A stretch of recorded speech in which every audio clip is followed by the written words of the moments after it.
نماز۔ اس وقت حرم میں لاکھوں لوگ بیٹھے تھے۔ نئے داخل ہونے والے زائرین کا تانتا لگا ہوا تھا۔ جب زائرین نماز کے لیے کھڑے ہوئے تو صفیں مکمل کرنے کے لیے لوگوں نے آگے کی طرف یورش کی۔ میرے قریب کھڑے بڑے میاں کو دھکا لگا۔ ارے میاں، وہ چلائے، دکھتا نہیں تمہیں کہ آگے لوگ کھڑے ہیں؟ اللہ نے دیکھنے کو آنکھیں دی ہیں میاں، ان سے کام لو۔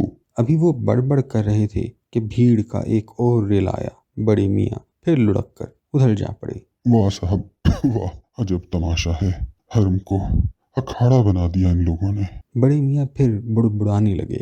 بڑے ہی نماغ سے میں ان بڑے میاں کی باتیں سن رہا تھا۔ قدرت نے میرے شانے پر ہاتھ رکھ دیا، بولے شیطان کے جال میں نہ پھنسو۔ میں تو بڑے میاں کی باتیں سن رہا تھا۔ بڑے میاں بھی تو اسی جال میں پھنسے ہوئے ہیں، اسی جال میں پھنسے ہوئے ہیں۔ ہاں، یہی شیطان کا جال ہے۔ میں سمجھا نہیں، لوگ اتنے شوق سے یہاں آتے ہیں اور پھر معمولی تفصیلات میں الجھ کر اپنی منزل کھوٹی کر لیتے ہیں۔ سارا کھیل توجہ کا ہے، توجہ بھٹکنے نہ دو ورنہ یہ لمحات ضائع ہو جائیں گے۔ قدرت کے چہرے پر ایک عجیب سی سنجیدگی طاری تھی۔ بولے یہاں کوئی تفصیل اہم نہیں، کچھ بھی اہم نہیں، صرف ایک حاضری حضوری کا احساس۔ لیکن ہم حاضر ہو کر بھی غیر حاضر رہتے ہیں، حاضر ہو کر بھی غیر حاضر رہتے ہیں، حاضر ہو کر بھی